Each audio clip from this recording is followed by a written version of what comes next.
Welcome to our seminar on understanding estate planning, your roadmap to securing your legacy. I'm estate planning attorney Michael Jenkins, and I'm honored to be here with you today to take you through this very important topic. Now, in our discussion today, I'm going to take you through briefly what estate planning is, why it's such an important topic, and why you need an estate plan. But I'm going to spend the bulk of our time in this seminar discussing what options you truly have available in putting together an estate plan. And it's going to be no holds bar. We're going to talk through having no plan, having a will-based plan, having a kit-based plan or a document prep company type plan, a beneficiary designation type plan, a software-based trust plan, a more comprehensive attorney-drafted trust plan, and advanced planning as well. I'll take you through the full spectrum of options that are available to you and your family in securing your legacy so that hopefully you can understand what may work best in your scenario. Now, for each of those options, I'm going to take you through the pros and cons of them, what the limitations may be, and what goals you can certainly achieve with each option, and what the expected or typical cost range is going to be for each of those different options. And again, our goal would be that after you watch this seminar, that you have a really good understanding of what the available options out there really are and what may actually work best for your family based on your family dynamics and assets and goals and wishes, so that you can be a more informed consumer and really focus in on what type of service or what type of plan makes the most sense for your family. Now, first, I'll give you a little bit of background about me so that you know I'm not just some random guy on the internet, because Lord knows you don't want to take advice from random strangers on this important topic. But after we've covered that, we'll jump right into the substance to get it going. And if you stick around to the very end of the video, we'll have some suggested resources and options available to you based on what you think may work best for your family. So first, just a little bit about me. Again, I'm Michael Jenkins. I'm a practicing estate planning attorney. Together with my wife, Caroline, we own and operate Jenkins & Jenkins Estate Planning Attorneys. We're a modern law firm that's based in San Diego, but we help families throughout the state of California, both in setting up an estate plan and also in administering estates after someone passes away. Be that through a trust that was set up properly, or be that when things go wrong and there's no plan or a broken plan that needs to navigate the court system. And in truth, it's that experience helping families mend broken plans or navigate the court system when there is no plan that really helps us be top-notch planners on the front side of things. Because we spend so much time fixing what's broken, we know the common pitfalls. We know the issues that are going to pop up. So it makes it really easy for us to avoid those issues or safeguard against them on the front end of things and set up a proper plan ahead of time so that it actually works when the time comes. Now, my partner Caroline is also getting licensed in Texas currently, so we will be opening up a second office in the Dallas-Fort Worth area, and that's going to allow us to start to help families throughout the state of Texas as well with their estate planning needs. And that should be coming by the end of 2024. Now, our firm practices in a pretty modern and efficient way. We don't have you waste a bunch of time coming into the office, finding a sitter, sitting in traffic, or anything like that. We come directly to you in the comfort of your home via video conferencing, where we can discuss all of your estate planning needs from the comfort of your home. As we draft your plan and send it out for review, we're never just going to send you 200 to 300 pages and say, tell us what you think. We're going to walk you through step by step by sending along a video walkthrough of your documents where we explain everything to you so that it's not so overwhelming and you actually understand what the heck it is that you're putting together. And then we use mobile notaries to come and sign with you when we agree we have a final plan. And that modern, efficient approach is something that the clients we work with absolutely love. Now, in addition to comprehensive, bespoke, full-service estate planning, we're somewhat unique as a law firm because we've also adopted technology into our firm and forward-looking automation to create what we call ready-made plans. And these are sort of off-the-shelf plans that allow someone to put together a simple probate avoidance trust using our software with, of course, all the right guidance to make sure it works as intended in a much more economical way, of course, than an attorney-drafted comprehensive plan. And because we have such a range of offerings, it gives us a unique perspective on estate planning, where we don't always have to sell you on fear, like frankly some attorneys do, to really get you to do the high-end, comprehensive, or advanced planning. We can take a more practical approach. Here are the options available to you. We can cover you on either end of the spectrum, and then it becomes based on your goals and your budget, what makes the most sense for you and your family. The inspiration for this seminar really came from talking with so many clients that are completely lost with what it is exactly that they need. most people kind of understand, I need something. I need some form of documentation together to make sure my wishes are adhered to and just express my wishes at least. But it's so confusing in today's market around what your options are. Everyone's got an opinion on what you should or shouldn't do, hiring an attorney, hiring a company, doing nothing. It's hard to blame someone for being so confused with all of the marketing that's out there and frankly misconceptions that are out there in today's estate planning market. So without further ado, let's jump into it. Let's talk about estate planning. Let's talk about what it is, why you need it, and more importantly, let's talk about what options you have available to you in creating your estate plan and what may fit best based on your wishes and your family dynamics. So first, let's quickly talk about what is estate planning and what is an estate plan. A lot of people get wrapped up in the terminology and they kind of lose the forest through the trees. All an estate plan is an umbrella term for the parts and pieces needed to accomplish your goals. So whatever the parts and pieces are, those are the building blocks, and the collective term for those building blocks is your estate plan. Your estate plan is what accomplishes your goals. Now, if we are, say, homeowners with minor children, and our goal is, if I pass away, let's make sure everything goes to my kids at a certain age, and I know who the guardian is, and I know who's going to take care of them financially, then your estate plan is going to be made up of some foundational blocks. Most likely, a trust, will, healthcare directive, HIPAA release, financial power of attorney.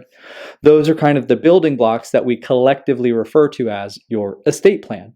Now, with those things in place, it's going to accomplish your goals of, if you become incapacitated, keeps your family out of court and allows them to advocate for you. If you do pass away, we've got something in place to pass everything to the kids outside of probate court at a certain age. We know who's going to control funds until those ages, and we've nominated guardians to raise the kids day to day. That overall estate plan accomplishes that person's goals. Now, maybe you have similar dynamics. Maybe you're a more advanced in age adult, and we've actually simplified things. We don't have much to our name. We don't own real estate. We have a bank account and maybe a retirement account in our name, and our only real goal is, if something happens to me, make sure someone can take care of me. And if I die, I want everything to go to my adult children in a simple way. Well, that person's estate plan may be pretty simple.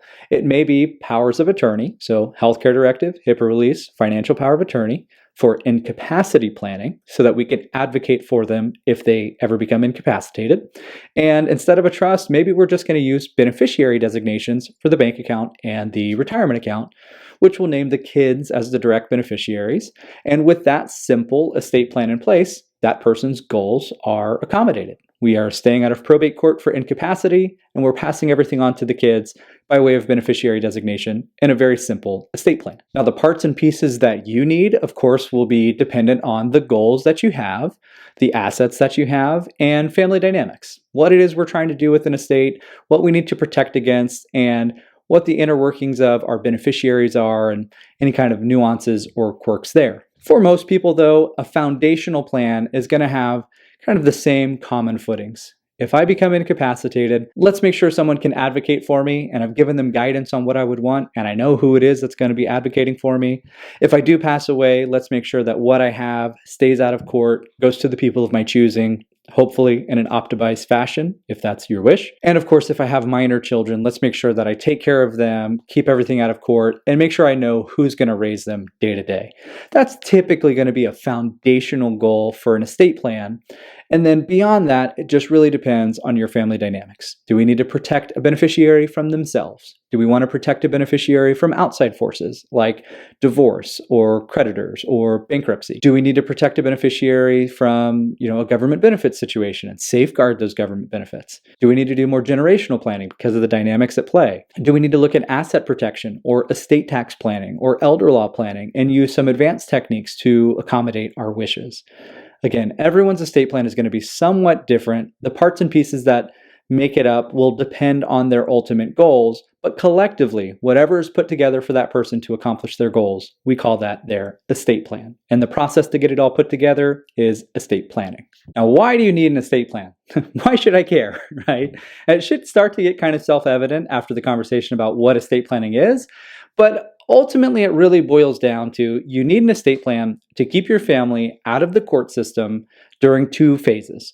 While alive, if you become incapacitated, and then if you were to pass away. We want to keep them out of the court system, and we also want to provide guidance for what it is we would want to have happen. Now, a lot of people look at estate planning and they say, this is just a big gift to my kids. I don't really care. They can deal with it. I have no benefit while I'm alive. And I get it. A lot of the conversation around planning is who gets what, how that happens.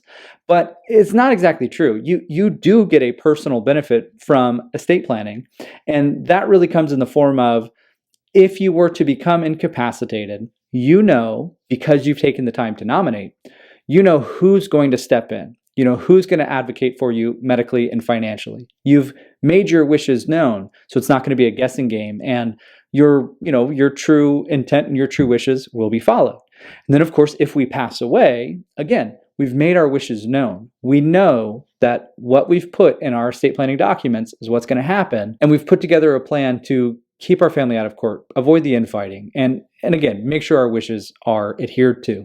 And to me, that is a personal benefit. To know that you have a plan in place where we know who's going to advocate for us, we've made our wishes known, and then if we do pass away, we know who's going to get what, how that's going to happen, and how everything's all going to go down. There's a personal benefit, at least in peace of mind, in knowing that. Now, the other part, though, is alleviating burden from family. That's the other big reason why you need an estate plan in place.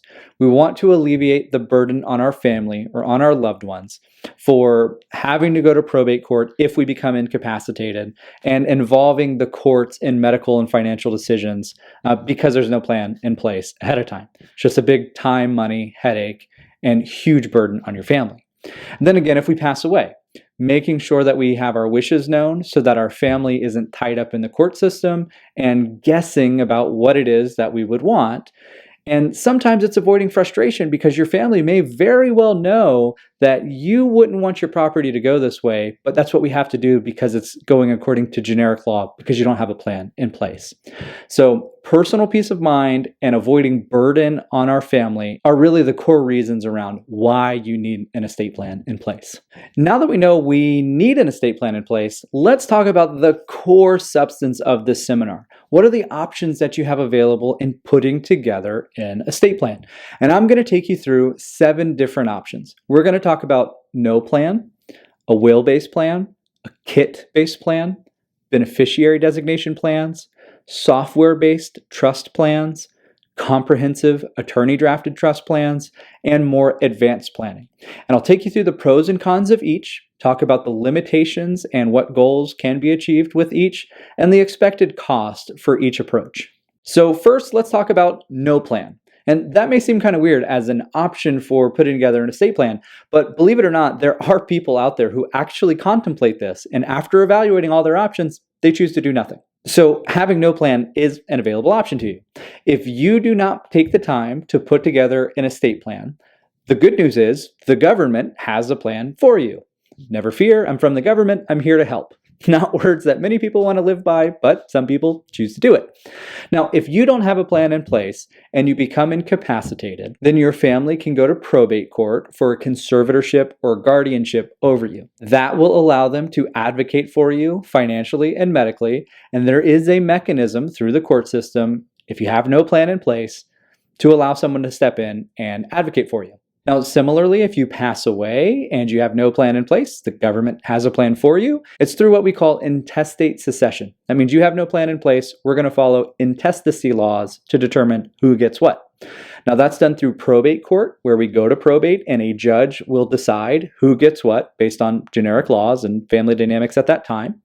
We're looking at a 1 to 2 year process on average in California to get through that process. It does depend on the county that you're in and how impacted the courts are at that time. And depending on the assets, we're looking at an average of $20,000 to $30,000 in attorney fees and the same in executor fees if they choose. So it's a lot of time, money, and headache for that court system to shake out. But ultimately, the judge is going to say, based on generic laws, who gets what at the end of the day. Now, what are the pros of this approach? Well, the pros are you don't have to do anything. So if you really just don't want to put a plan together, there's a backstop for you. It's a government plan and intestate succession. So a pro is you don't have to do anything. Also a pro, it's free while we're alive. So we don't have to spend any money setting up this plan. It's already in place for us. Now, the cons to this plan are somewhat obvious. we have to go through probate court both during periods of incapacity and if we pass away. And that means it's time, money, headache, and just burden on our family. So much more expensive all in all to go through the probate process than it is putting a plan together ahead of time. You also have no say in who's advocating for you, what choices are being made, or ultimately who gets what if you were to pass away. And that's one of the major cons, of course, of this is just having no say around any of your care or any of your estate matters. Now, in terms of what goals can be accomplished and what the limitations are, can't really accomplish goals here because there's no plan in place. So if you had goals, we kind of failed because we didn't put anything in place to achieve those goals.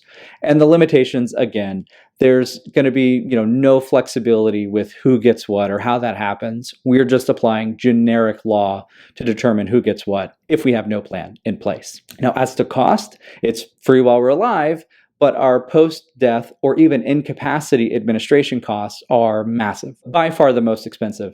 Many thousands of dollars when we're going through guardianship or conservatorship for incapacity planning.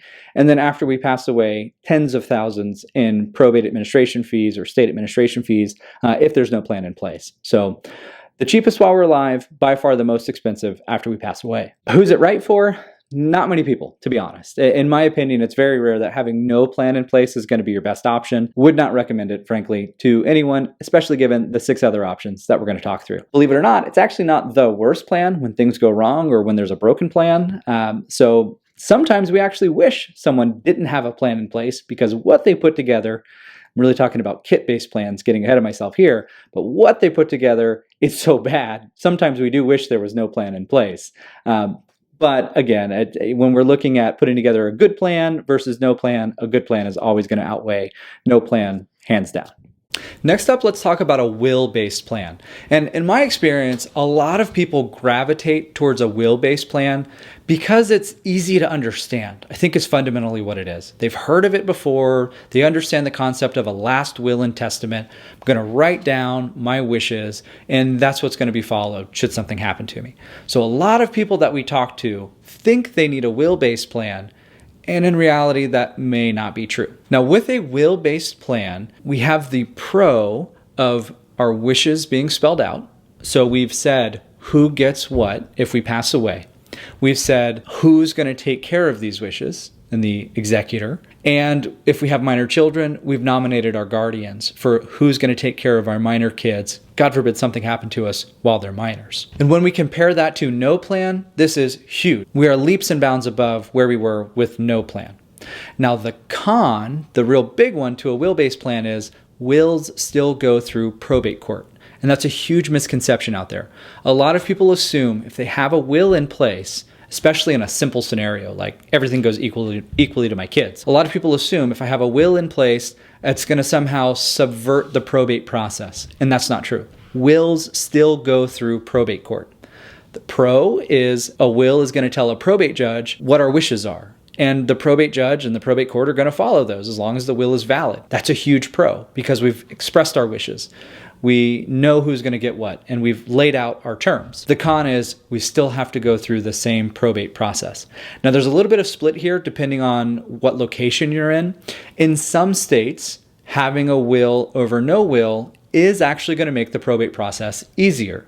California is not one of those states. It's the same probate process whether we have a will or not. So if you're in California, a will-based plan for most people is going to add very little value unless your wishes differ from what the generic government plan through intestacy laws say. So it can add value if you have very different wishes than what's natural, equally to my kids as an example. But being that it's still through the same probate process, that's a huge downside in California. This is where you do want to talk to an estate planning attorney in your jurisdiction, though, because in some states, this may actually change the picture a little bit. In Texas, as an example, the probate process through a dependent administration versus an independent administration, when we have a valid will in place that allows for it, is very different. It goes from time, money, headache, burden to a relatively simple process that may still take a few months to get through, but it's not like a California probate process that's 1 to 2 years and tens of thousands of dollars. So jurisdiction matters. Depending on where you live, a will-based plan may make a simple probate process. But in my opinion, and just kind of as a generic statement, we typically say set up a plan that's going to allow your family to do this around a kitchen table, not in the court system, even if the court system right now isn't so bad. You never know how impacted that's going to be in the future. Now, in terms of achievable goals and limitations, achievable goals in a will are going to open up doors. So we're going to be able to say who gets what, how that happens. We can put conditions and contingencies in place, which is great, especially compared to having no plan in place. But we are somewhat limited in the control of distributions after death, because if we get too deep into that, it's actually done through a trust. It's called a testamentary trust, which is within a will. And frankly, if you're doing that, you might as well just do a revocable trust and keep everybody out of court dealing with this altogether. Limitations are really around that control, that post-death control. You can put mechanisms in there, but again, if you're doing it in a will, you should really just do it through a revocable trust so that we can deal with it around the kitchen table and outside of the court system. And the other limitation with a will is the obvious one. It has to go through the probate process. And in my opinion, that's something you should avoid, even if you're in a state that makes it somewhat simpler to go through the probate process. Costs are going to range pretty widely here. It's going to somewhat depend on your location, depend on, the attorney's rates. It'll range from a few $100s to probably a couple $1,000s on the high end. Somewhat's going to depend on the complexity of your wishes too. Obviously, writing a will that says leave everything to my kids equally is a whole lot simpler than writing a will that has a lot of contingent distribution schemes or a lot of control mechanisms after death. So it'll depend on your wishes. It's going to depend on the attorney you talk to. A few $100s to maybe a couple $1,000s on the high end would be your expected cost of a will-based plan. Now, bear in mind, when we talk about a will-based plan, it's not just a will. You're also going to have a will, healthcare directive, HIPAA release, financial power of attorney, with those three documents collectively referred to as your powers of attorney to deal with incapacity planning. And that's going to be, again, what we refer to as your overall estate plan. So it's not just a standalone will. You're going to have your will and your powers of attorney included in that cost. Now, who is a will-based plan right for? And this is going to somewhat depend on where you live and what jurisdiction you're in. Because if you're someone who says, okay, in my state, attorneys say probate is not that bad, and I'm okay sending my family to probate court knowingly, well, maybe a will-based plan will accomplish it if you really don't want to look at the other options that you have available. In California, it's a pretty narrow window because probate is that bad in California. So it's a narrow window where I would recommend a will-based plan for just about anyone in California, to be honest, especially when you have options like a beneficiary designation plan, which is going to keep family out of probate court. A will-based plan in California is a pretty narrow proposition. We're probably not dealing with financial assets or real estate. We're dealing with stuff where we're making gifts of personal property effects, and we're dealing with the other stuff another way, like beneficiary designations. And of course, if we need to name guardians for minor children, then we'll need a will as part of your plan. But we probably are going to incorporate something else, like a trust or a beneficiary designation, to be the primary workhorse in our plan, with the will serving a very limited role. The next option to discuss is going to be a kit-based plan, or a plan that's done by like a document preparation company. And I lump these two together because fundamentally they have the same downsides, which we'll get to in just a moment. But your document preparation company, what we're talking about there is just anyone who's not an attorney that sells estate plans. So you'll see this run the gamut. You'll see financial advisors, life insurance agents, CPAs, realtors, notaries, paralegals, random people that have no qualifications who access the software or somehow came across a template and they've rebranded it and they'll start selling it. Anyone who's not an estate planning attorney selling estate plans, I kind of lump into the same category of doc preparation company and kits, because they all kind of suffer from the same downsides. Now, cost-wise with these, they're going to run the gambit. I mean, they're going to run from free to like $20 on the shelf, all the way up to what most will top out as around $500 to $600 for the doc preparation type thing. But I've also seen these in the range of a couple grand, which is insane to hire a non-attorney and spend that kind of money. The pros to this kind of solution is, number one, cost. Of course, it's going to be as dirt cheap as possible to try to get an estate plan together. The other pro is you're going to be given just a very simple template that effectively you're not really doing estate planning, you're doing word processing. You're going to delete the last person's name, put your name, put your kid's name, and hit print. And hopefully that template of whatever you're getting fits in your wishes. Kits and document preparation companies, they cannot give you any advice on what's right for you and your family. Doing so is unauthorized practice of law. They literally cannot give you any advice around you should or shouldn't do this or that because they're not attorneys. They're not qualified to give you that advice. So what you end up getting is just a very cheap template that hopefully will work when the time comes. Now, the cons to this approach are pretty massive. If there is going to be a plan that is going to fail, it is most likely here. In my experience, administering estates, both when a plan was set up and it was a broken plan, and when there was no plan, the worst scenarios spawn out of this collective group of estate plans, kit-based plans, and document preparation company plans, or just non-attorney prepared plans. And it kind of makes sense, frankly. It's the cheapest thing out there, and it's being done by someone who has no idea what they're doing because they're not an estate planning attorney. So it makes sense that the worst situations spawn out of this giant red flag area in estate planning. A lot of people will put together this kind of templatized or kit-based doc prep company type plan, and they feel like because they've got some documents, they've got a security blanket that they've done the right thing. And in truth, what's lurking inside is an absolute landmine for the kids.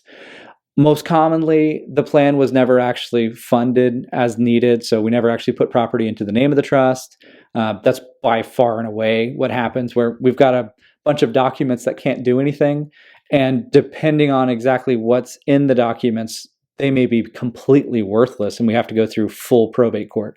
Sometimes we can get away where it's a little better, in that we can do an expedited probate process to try to shift things to this trust that was created but not funded.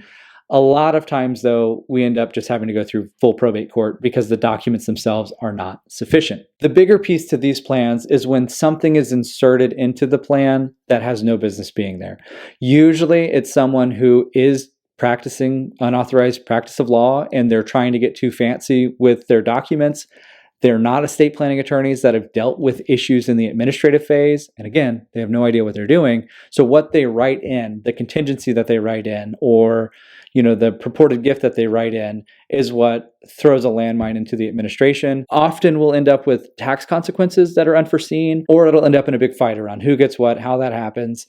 And those kinds of things, when we encounter those, that's what I'm referring to when I said in the no plan section that sometimes having no plan is better than a broken plan, because in this area of estate planning, kit-based and doc prep company plans, sometimes we just wish they didn't do anything at all because what they did is so much worse than not having a plan. And we see that all the time. A lot of it, again, is subpar drafting. For someone that's trying to push the boundaries of what they're supposed to be doing in a doc prep type scenario, they have no business trying to draft custom language because they're not qualified to do so. And in drafting that, they spear the plan. Other times, it's just not having an understanding around how family dynamics and inheritance rights actually work, and what they drafted cut somebody out unintentionally. There's honestly an endless amount of ways these plans can go wrong. So I cannot advocate against them enough, especially in the current marketplace. There's very little room for these plans anymore, in my opinion, with more modern law firms adopting automation and software to bring more economical options to the market. There's very little room, in my opinion, for a kit-based plan or document preparation company. There's very little void for them to fill in the marketplace today. And as a consumer, it 100% is the red flag area of estate planning that you should avoid. I would look to beneficiary designations or a law firm software trust, as opposed to trying to go the absolute cheapest thing you can find on the market with a kit plan or a doc prep company type plan. Now, goals that you can potentially accomplish with these plans is probate avoidance. If we're doing a trust-based kit or a trust through a document preparation company, and it's done properly, and everything is funded, and you understand how to manage the asset over the years, there's a chance that we avoid probate court. The limitations to it is around any kind of customized contingencies, any kind of customized language for who gets what, how that happens, how things are going to be controlled. because you don't have someone who's qualified to draft customized language. So that can appear in these kinds of plans. The other limitations to them is the frequency in which they fail. And again, as an estate administration and probate attorney, these are the types of plans that keep our probate courts so busy. It's where the vast majority of our headaches come from, is this area of planning. So for that reason, it's one of the biggest overarching limitations to them. Who is it right for? In my honest opinion, I don't think this is right for anyone in the current marketplace. Not when you weigh your options on beneficiary designations, which are actually going to be cheaper than kit-based or doc prep company type plans. When you weigh your options around beneficiary designations or law firm sponsored automated software trust-based plans, those are going to be so close in cost to these that, in my opinion, these really aren't right for anyone. And again, a lot of that is my experience in helping families administer these, all of the headaches that have come along with them. I don't really recommend them for anyone. There's no shortage of cases where I've literally said to family, I wish they did nothing, because if we could just go to court and clean it up through the traditional process, it would be so much easier. So for that reason, I say stay away from this area if at all possible. Beneficiary plans. What I'm talking about is putting together a plan where everything you own has a beneficiary designation. And if we do that properly and everything goes just right, we can avoid probate in probably the simplest option that's out there. Now, a lot of attorneys will not talk about beneficiary plans, and I understand why. As estate planning attorneys, our job is to plan around contingencies. And that is not something that you can do in a beneficiary designation plan. So a lot of times we'll refer to it as a hopes and wishes type plan. But it is an option that's out there, and frankly, I would recommend it over some of the other red flag options that we've talked about. If you're just simply not going to hire an attorney, not going to use a software-based plan, that's just out of the question for you. I'd actually steer you towards this option over some of the ones that we've talked about previously. Now, a lot of people are familiar with having something like life insurance and having a named beneficiary on the life insurance policy. The policy is in my name, and if I die, I have my spouse or my kids as the named beneficiary. Most people are familiar with that concept, but they're not aware that you can apply that same concept to just about anything that you own. So you can apply that to life insurance, retirement accounts, brokerage accounts, checking and savings accounts, vehicles, manufactured homes, and even real estate, which now in most states will have a transfer on death deed. A lot of times you'll hear that referred to as a beneficiary deed, or in some states they call it a ladybird deed. Same concept, whether it's a transfer on death deed, beneficiary deed, ladybird deed, we're talking about the same thing. In the context of your house, the title stays in your personal name, but if you were to die, the beneficiaries are listed on this transfer on death deed, which is recorded at the county. And if they survive you, they will receive the property outside of probate court and with a stepped up basis for capital gains, which is a great way to inherit. Now, of course, with a beneficiary designation approach, you do have to be tedious to make sure that everything you own, at least real estate and financial account wise, has a beneficiary designation on every single account, and that the beneficiaries you have named are kept up to date so that your wishes are actually adhered to. We don't have, old beneficiaries on there. But if you have a beneficiary on everything you own, that is a plan that potentially keeps us out of probate court. And that's going to be the first pro to this approach, is if you have named beneficiaries on everything and you've done it right and the beneficiaries survive you, then we stay out of probate court. So that is a pro, is it can avoid probate, it can pass things on in a tax advantaged way like a trust because it's done after death, and it's cheap. You may not have to spend anything to put together a beneficiary designation plan. You can put a beneficiary designation directly with your financial institutions, and for real estate, you can pay an attorney a few $100 to do a deed and record it, or you can go to the county recorder's office. They probably have a courtesy form that you can fill out and record for just the cost of notarization and recording. So it's a very minimal cost. Now, for the deed portion, you do have to make sure that you adhere to your state's law exactly for it to work. So in California, you have to fill it out with the proper parcel number, proper legal description. Your beneficiaries have to be the right class, so named individuals. And then you have to have it signed, notarized, witnessed, and recorded at the county within 60 days. If you do all of that, then at a starting point, we can avoid probate court. So cost and probate avoidance are the two big pros with this approach. The other one, of course, is being able to nominate who gets what. Now, the cons are it can go wrong. So that's where we sometimes will refer to this as a hopes and prayers method, because we hope and pray that everything goes just right for our beneficiaries. Now, what we mean there is everyone named survives you, because if they don't survive you, then what happens is either their bloodline is cut out, there's no contingent distribution like to grandchildren, as an example. And if we get down to, only one beneficiary named who passes away before you, then we end up in probate court anyway. Okay, so that's one big contingency is if someone named dies before you, there's no backup planning that you can do through these like you can with a trust. The other big cons to this approach has to deal with contingency planning and whether or not that's important to you. So what we mean by that is the person who's inheriting through a beneficiary designation, we hope and pray that when they inherit, none of these things apply. They are not on government benefits. They don't have creditors. They're not going through a divorce. They're not filing for bankruptcy. They don't have substance abuse problems or addiction problems. And just that generally they're able to use the inheritance responsibly. Now, we also hope and pray that everyone named is a responsible adult and they will actually go through the steps to inherit properly, especially in the case of real estate, which frankly is messed up all the time, where someone just doesn't jump through the loopholes needed to put the property in their name and then do their own planning. So what happens is they pass away a decade or two later and we end up in probate court at that time. The other piece that's specific to real estate with this is we hope and pray that whoever is inheriting our real estate through a beneficiary deed is going to get along. They agree what should happen to the property. So they all agree it's going to be sold and divided into however many shares. Or they all agree that it's going to be used as a rental and the proceeds are going to be distributed. And they're going to go through the steps to create their own agreement for how that's going to happen.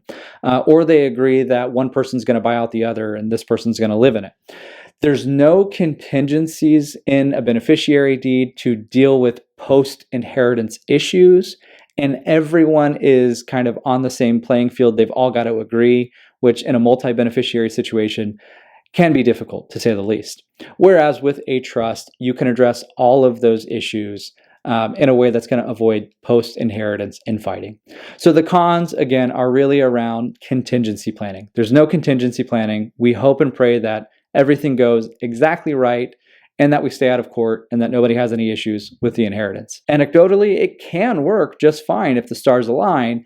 But again, as estate planning attorneys, our job is to plan around the what ifs and keep your family out of court no matter what. And a beneficiary deed usually is just not going to cut it to be a true comprehensive plan. Now, costs can range from free to very little. Really, your only cost around this is going to be around notarization if needed and recording at the county in the case of a transfer on death deed. So it's as low cost as possible.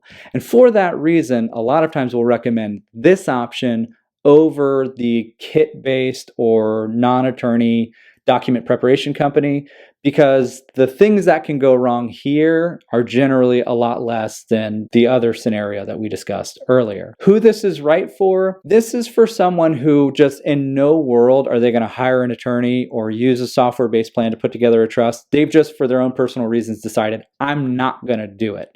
And if that's you, then using a beneficiary plan and getting the ducks in the row that way, in my opinion, is going to be better than having no plan or having a kit-based plan that's likely to fail. Beneficiary designations, although limited in contingency planning, have the least ways to go wrong. So in my opinion, if you're not someone that's going to spend very much money at all on an estate plan, you're definitely not going to hire an attorney. Look at beneficiary designations as an option for you. Now, one thing to note here with the beneficiary plan, similar again to a will-based plan, is you wouldn't just do a beneficiary designation. You would also want to make sure you have your powers of attorney in place to make sure if you become incapacitated, someone's going to be able to advocate for you financially and medically to keep us out of probate court during periods of incapacity. But the post-death plan can be the beneficiary designations, perhaps coupled with a will if we need to deal with stuff and we're really particular about who gets what from our personal property, and we want to detail that. Next, let's talk about software-based trusts. And we're now into the realm of planning where we're not just talking about potentially avoiding probate, like the beneficiary designation plan we just discussed, we're now getting into a plan where we are going to avoid probate. And beyond that, we're also going to start to attach some contingency planning to the overall estate plan by way of a trust. How much contingency planning you have and how much customization is what's going to make a difference between whether we do software-based, comprehensive attorney-based, or advanced planning, the next three things that we're going to be talking about. But starting from here, this is where we get into, okay, we're definitely going to keep it out of probate court. Let's just start to talk about how much contingency planning we need in our estate plan. Now, importantly, when I say software-based trust planning, I am not talking about companies like LegalZoom or your Trust and Will of the world. Those kind of companies are in the kit-based plan or doc prep company plans that we talked about earlier.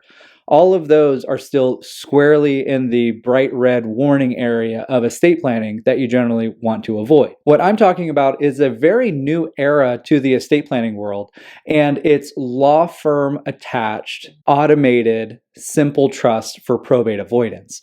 It's what our firm calls a ready-made plan, and it's what allows you to go on a law firm's website, do a custom plan for your family to keep everything out of probate court and take care of some simple contingencies if we don't feel like we need the custom drafting done by an attorney and we're willing to follow the guidance that's put into the product. Now, this type of planning is a byproduct of innovation and automation.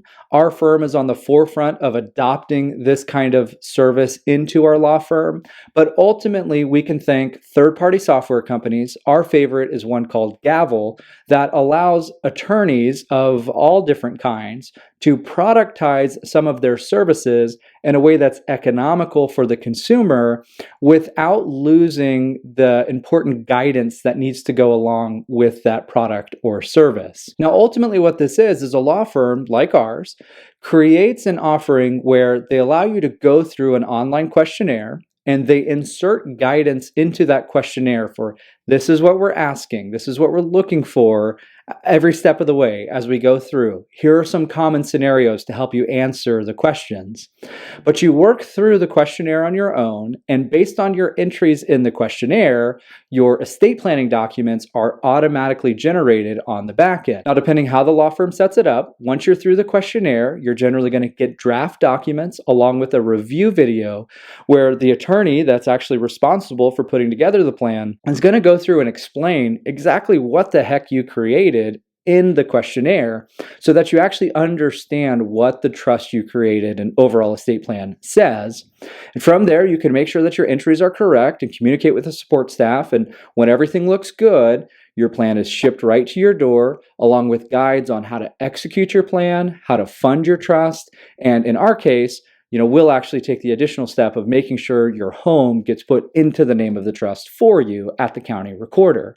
The benefit of utilizing a software-based trust program that's actually attached to a law firm is, number one, you know that an actual content expert is behind the design of the plan and responsible for it, not just an attorney, but an attorney with a name and reviews that you can verify and a reputation that you can verify.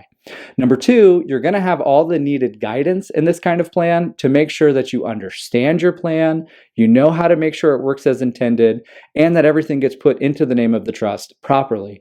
Those are three things that are really missing with the kit-based plans that we warned about earlier. The other important part is you're going to have access at least to the support staff at the firm that are there to support you every step of the way. If technical questions come up as you go through the questionnaire or about the signing of the documents or funding of the trust, and you'll have options to speak directly with the attorney who created the program if you need additional help along the way. Now, one of the great added benefits as well of using a law firm sponsored software-based trust plan is if you get your draft documents and you watch a review video and you contemplate those drafts a little bit and just decide, this is a little bit too basic for me. I think on reflection, I actually want a more comprehensive plan. If you're attached to a law firm-based software approach, you just upgrade your level of service. So you don't lose your initial investment like you would with any of the other plans on the market.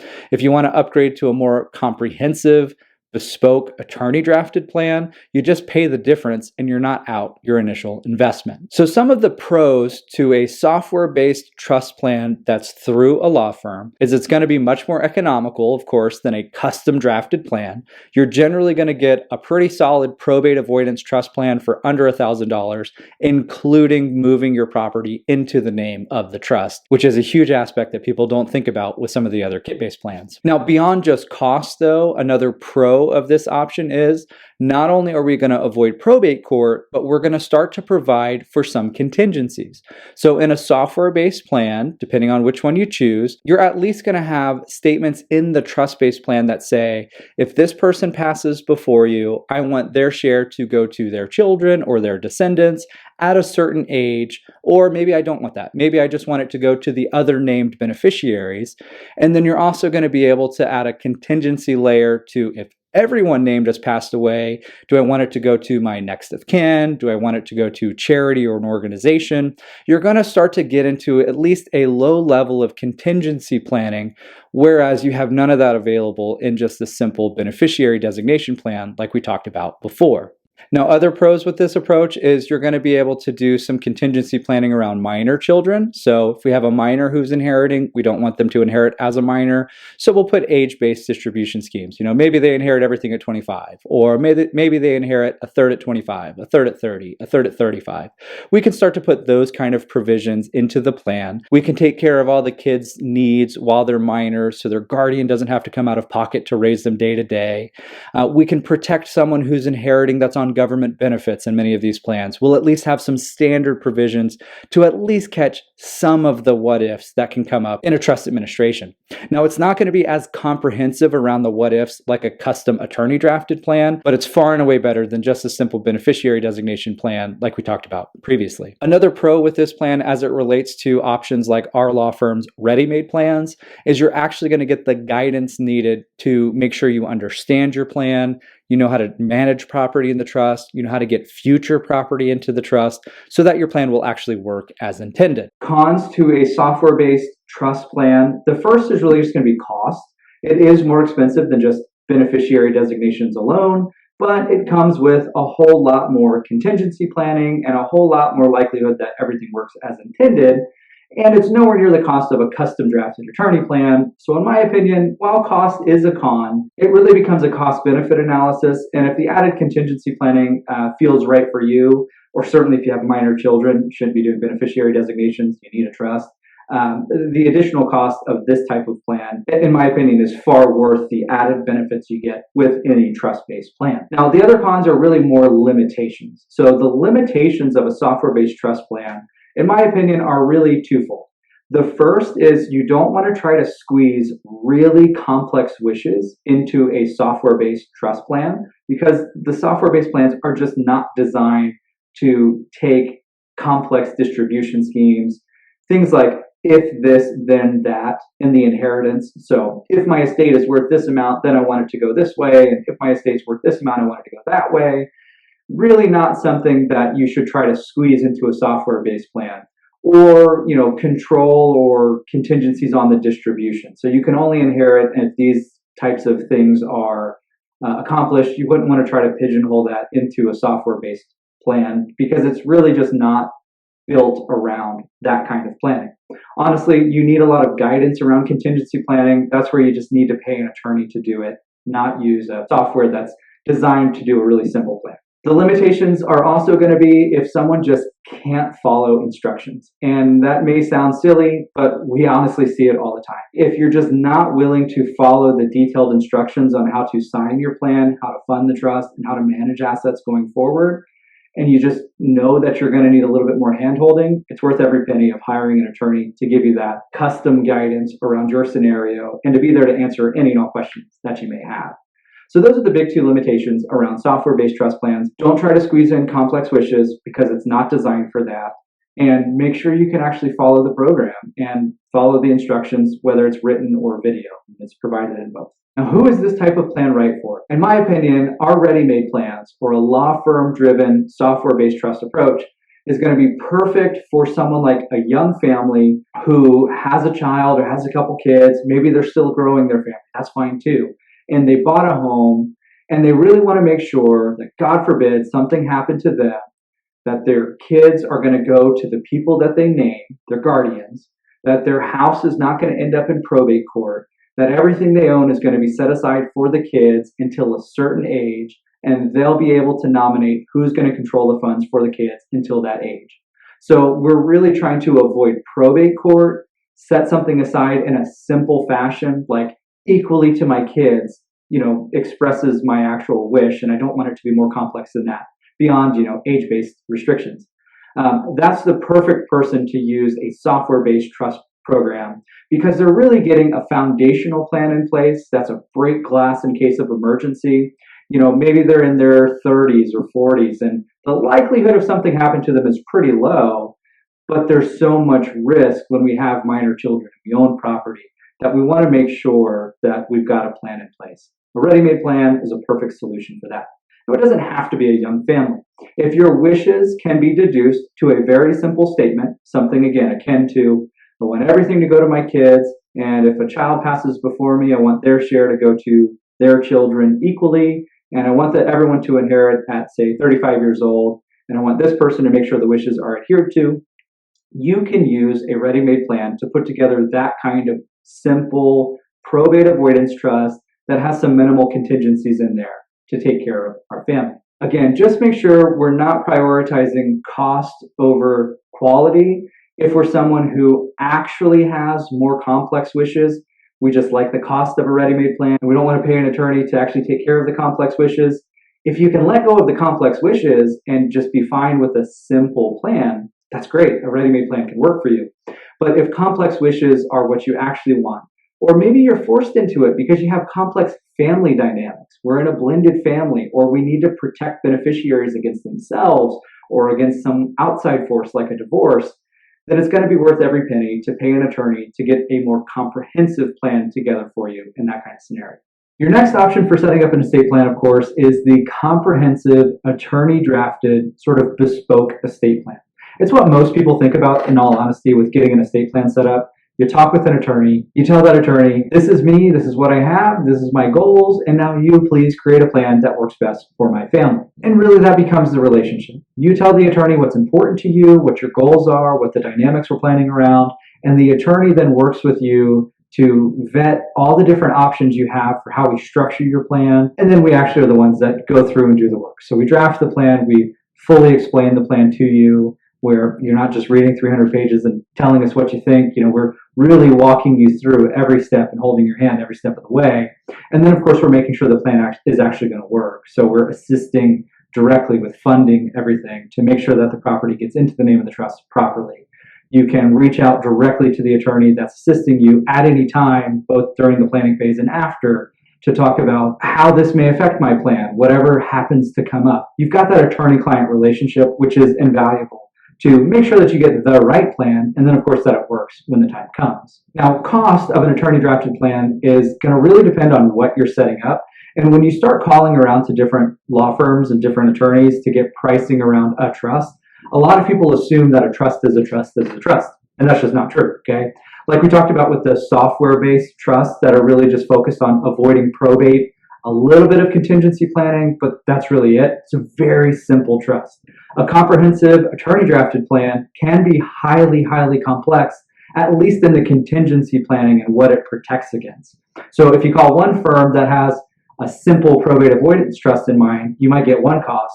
Then if you call another firm whose practice is to only do the most comprehensive plans because that's what protects their clients the best, their price is probably going to be double. It's going to be this wild range that you get on pricing. In my opinion, for a good attorney-drafted plan, going to someone who is an expert in estate planning, it's all they focus on, and they're good at it, you're going to be priced somewhere in the $3,000 to $5,000 range as an average for most plans. Now, some will price above that in the $5,000 to $7,000 plus range. In my opinion, for 99% of people and the planning that they want to do, that's a little bit too expensive. But you'll also see some lower price points as well. And really, the lower it gets, in my opinion, the more likely it is that you're really just getting a software type probate avoidance trust. You're not really getting any added benefit of going to the attorney in that case. You kind of have to be careful that you may be in what we call a trust mill in that case if we're getting too cheap, where really all they're doing is removing names, putting your name, and printing. And again, it's word processing, it's not estate planning. So there are some dangers even with estate planning attorneys that you have to avoid. But for a reasonable attorney to do a really good quality plan, in my opinion, $3,000 to $5,000 is kind of an average, though of course it will vary depending on where you're located in your local markets and how many attorneys are doing what it is that you need help with.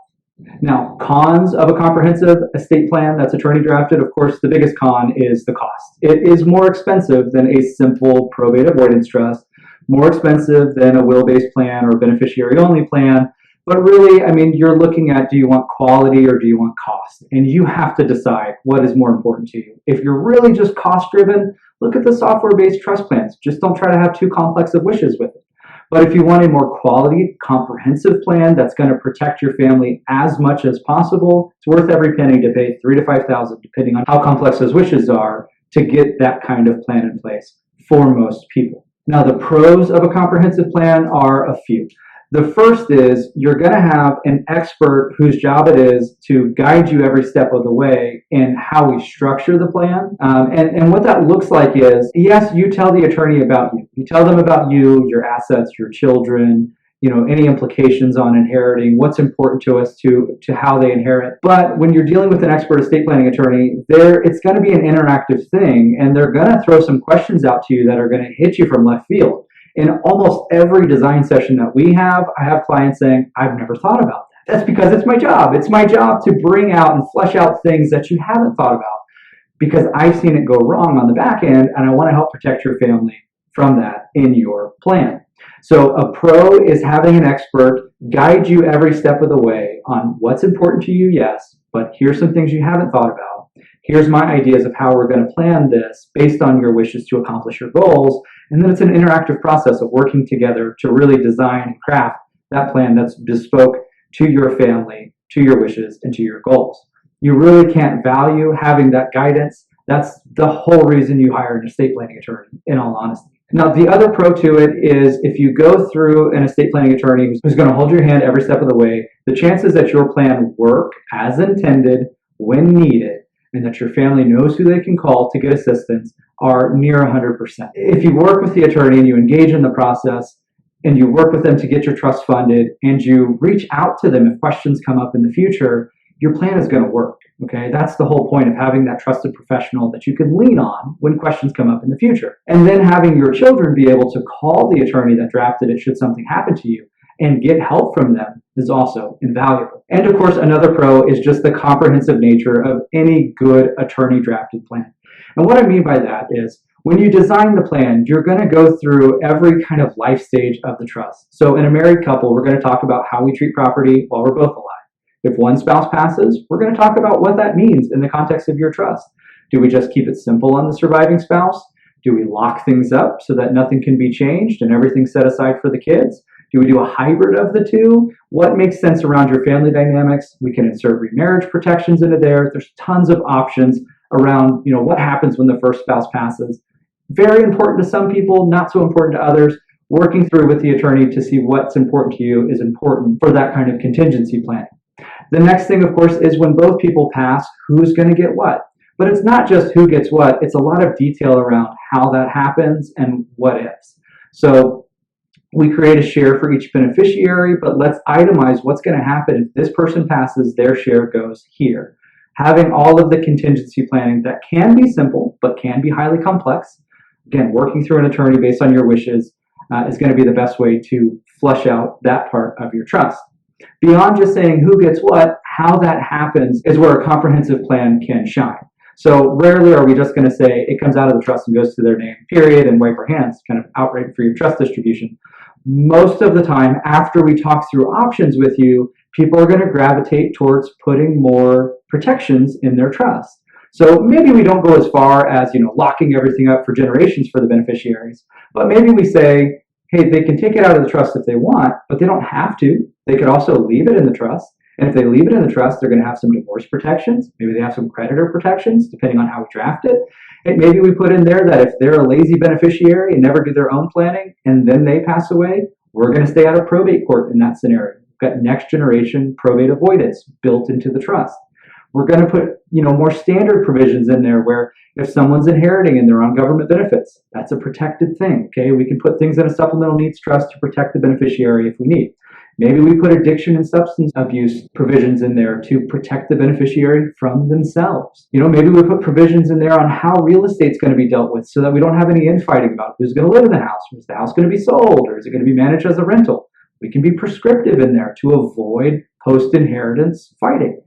We'll put provisions in there to deal with professional practices. If you happen to be a professional with S corporations, if you own an S corporation, we'll deal with retirement plans so that if they funnel through the trust, it's not a tax disadvantaged thing. This is just scratching the surface around the comprehensive nature of an attorney drafted plan. But the key is it's going to be drafted pursuant to your needs. And again, working with the attorney to really delve into what your needs are is the important part that can't really be overstated. Now, goals that can be achieved with this, really the sky is the limit, okay? In a comprehensive trust-based plan, pretty much anything you can dream of in terms of who gets what, how that happens, added protections for the beneficiaries, contingency planning, that can all be achieved through a custom drafted attorney plan.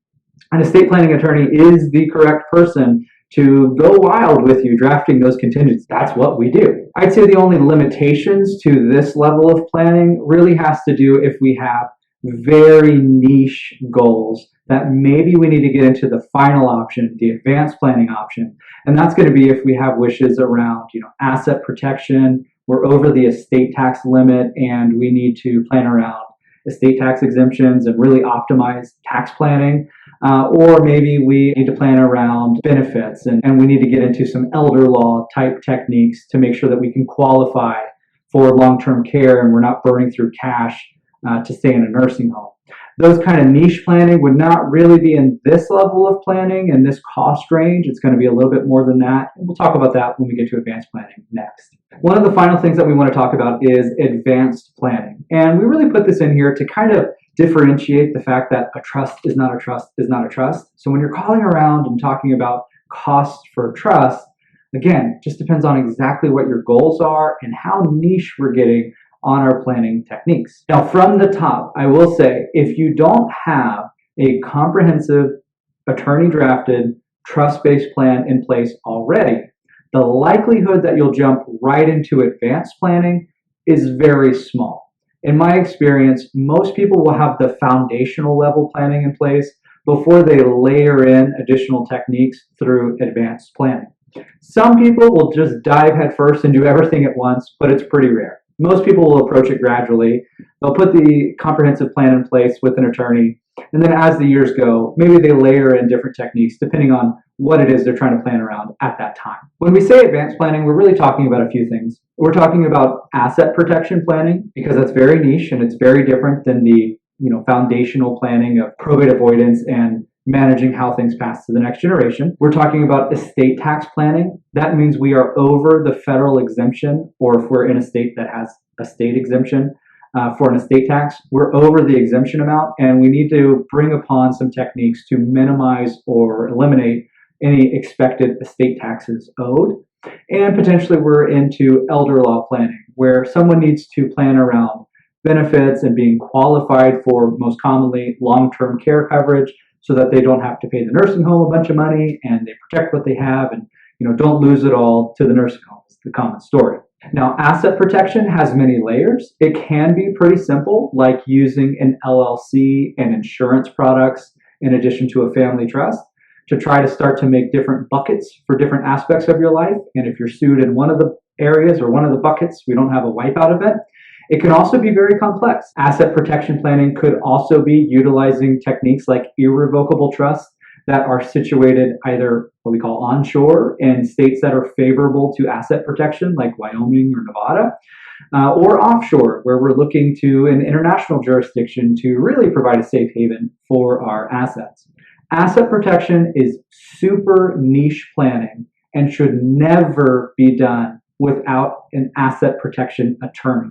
Not someone who just sells plans and they are not an estate planning and asset protection attorney. There's tons of scams out there. Please avoid those like the plague. Unless you are talking to a dedicated estate planning and asset protection attorney, you are talking to the wrong person for that kind of thing. Estate tax planning, similar concept. If we have reached a level of wealth where we're over the estate tax, at the time of this video, it's about 26 million as a married couple, about 13 million for each person. 2025 is going to be a transitional year. Everyone expects that it's going to go down to what's probably going to be 6 to 7 million per person. It's adjusted for inflation since 2010, so the number is to be seen. But a lot of that will depend on what happens in the 2024 election cycle, who gets elected. It's up in the air at the time of this video. Long-term planning, you can say for sure up until 2025, we've got 13 million per person or 26 million as a married couple to plan around. And going into 2026, I think a safe thing would be to say 6 million per person, 12, maybe 13 million as a married couple is a safe number to plan around, assuming a worst case scenario. Very, very important that you have an ongoing relationship with an estate planning attorney who can do tax planning for you around this topic, because it is something that evolves based on sunsetting of existing laws and who gets elected and what proposals are thrown out, and really just, how gridlocked our government is going to really determine what happens with the estate tax. Long story short here, we're utilizing various techniques, be it simple like insurance products to offset an expected estate tax that'll be owed, or be it more complex like utilizing different kind of trusts to shift assets out of your personal estate into a different vehicle that's frozen against the estate tax, or using charitable planning, or putting together a lifetime gift exemption planning to make annual contributions to start to spend down our estate. Loans, family business planning. There's tons of different techniques out there. It's going to be super particular around what assets you have, what are the appreciated assets, what is our expected estate value, who our beneficiaries are, what our family dynamics are. There are tons of what ifs around estate tax planning with the backdrop of it's currently an evolving area of law. So again, you must be using an estate planning attorney here to do this kind of planning. Most likely it's going to be in conjunction with your CPA and with your financial advisor. That's the trifecta that you want working on for this kind of thing. You do not want just some random person trying to propose an estate tax plan for you. You really want your content expert, your estate planning attorney, your CPA, your financial advisor, all coordinating together a plan that's going to work best for you. Now, elder law planning, that's where we're getting into a situation where we're going to try to safeguard our assets and get qualified for long-term care planning so we don't have to spend $12,000 a month on a nursing home, and when we pass away, we don't lose everything to a claim, for reimbursement from your estate. This will vary wildly depending on what state you're in, so you really need to talk to an estate planning and elder law attorney about this. What you do in Florida compared to what you do in California is going to be massively different around the state laws. Also is going to be nuanced and different even in your foundational planning around how we fund your trust, what assets are going to count against any kind of elder law planning. So really important to use a dedicated elder law attorney if you need to do this kind of niche planning. Now, cost for these, the sky's the limit, and it's really impossible to even kind of range. Generally speaking, if we're doing asset protection, it depends on the technique that you're using. But if we're doing LLCs, it's not going to be that much. If we're doing complex structures, onshore, you're probably in the $20,000 to $25,000 range for most firms. Offshore, $50,000 plus. And it just depends on how layered you're going to make it. It is very conceivable to have a $100,000 asset protection plan, depending on how complex a web you're spinning. Talk with an asset protection attorney about that based on what your wishes are. Estate tax planning, similar concept. It's going to be similar ranges, just depending on exactly what it is that we're doing. Elder law planning probably isn't going to ramp up that aggressively, but you're definitely going to be over the $3,000 to $5,000 range. Those are probably going to start in the $7,000 to $10,000 range and go up from there, depending a lot upon your state and exactly what techniques have to be done to get you qualified, safeguard the assets, and make sure there's no reimbursement from your estate. Every state's going to vary wildly there. It may very well be more expensive in your jurisdiction, but it's important to talk with an elder law attorney in your jurisdiction to see what options you have available to you. Now, pros of advanced planning is really the sky's the limit around what you want to do. Just tell that type of attorney and they will do it for you. The cons, obviously, is going to be cost. It's the most expensive type of planning you can do because it's the most nuanced, and there are few attorneys who do any one of these pretty rare to see somebody do all of them, in all honesty. But it's just, if you want an expert to actually do something in any one of these factors that's going to work, you're going to pay for someone that has tremendous experience and knowledge to get it done properly. In terms of what can be accomplished, again, the sky's the limit, and really your only limitations are going to be your budget around this one, okay? So we do have to, kind of weigh what we're protecting, how important our wishes are, and if the cost is justified. But certainly if we have, very detailed wishes around asset protection and estate tax planning, and we have a massive estate to safeguard, if an attorney can save you a few $1,000,000 or save your family a few $1,000,000 or safeguard things for you so they can't be taken from you while you're alive, that's going to be worth their cost. So you're definitely going to see that the benefit you receive from these kind of services is going to be far outstepping the proposed cost. Who this area of planning is right for, really we've got to be into, we've got a level of wealth that we're protecting, we've got some discretionary funds, and we are okay with advanced techniques where maybe we lose control of some of our property. Now there's different techniques out there. You don't necessarily have to give everything away for all of these techniques, but you do have to be more comfortable with irrevocable structures that can as easily be changed, like your foundational plan. If you change your mind about something, no big deal, go back and change it later. And of course, you've got to have the budget to really entertain this kind of thing. If we're someone who's kind of just starting out and, like I said, we don't have even the comprehensive foundational plan in place, and we really don't have a budget to get into advanced planning, that's fine. Don't worry about that yet. We're still building our estate. Get that foundational plan together, continue the grind, and when we've built up that level of wealth and we've got something to really protect, then you can entertain those advanced planning techniques. Now, if you have made it this far in the video and seminar, then congratulations and good on you for taking the time to really learn about estate planning and what your options are in setting up an estate plan. I certainly hope that this video provided tons of value to you. If you have any questions about anything that you heard from me in this video, or perhaps just about estate planning or probate in general, feel free to drop those in the comments or send us an email anytime, support@jjlawca.com. If you're watching this video on YouTube, be sure to like and subscribe, help support our channel. And of course, if you would like assistance in setting up an estate plan, either through our software-based approach that we call our ready-made plans for that simple probate avoidance trust, or if you're someone that wants to set up a more comprehensive plan and really cover all the bases, make sure our family is absolutely protected, of course, we would be honored to assist. If you're anywhere in the state of California and soon to be Texas, because my partner Caroline will be licensed in Texas by the end of 2024 and we'll have our DFW office open for business, we'd be honored to assist. In the description of this video, you're going to see a couple of links. One will be for our ready-made plans. If you're interested in that solution, click on that link. It'll take you over to our webpage that describes those in more details, and you can get started anytime. Of course, if you have any questions along the way, you're going to have a link to our support team, and they'll be able to walk you through every step of the way. If you'd prefer to work directly with me and my partner Caroline, there's going to be a second link for our comprehensive estate planning. In that link, you'll be able to book a call with us and learn about our process. We'll talk through your family dynamics, your goals. We'll tell you a little bit about what we would envision your plan being based off that initial call. And if it's a good fit, then we can move forward with a design session and start that planning process to get your family protected. Thank you again for taking the time to watch this seminar. Should any questions come up in your life about estate planning or probate, always feel free to send those questions our way. We're here and we're happy to assist.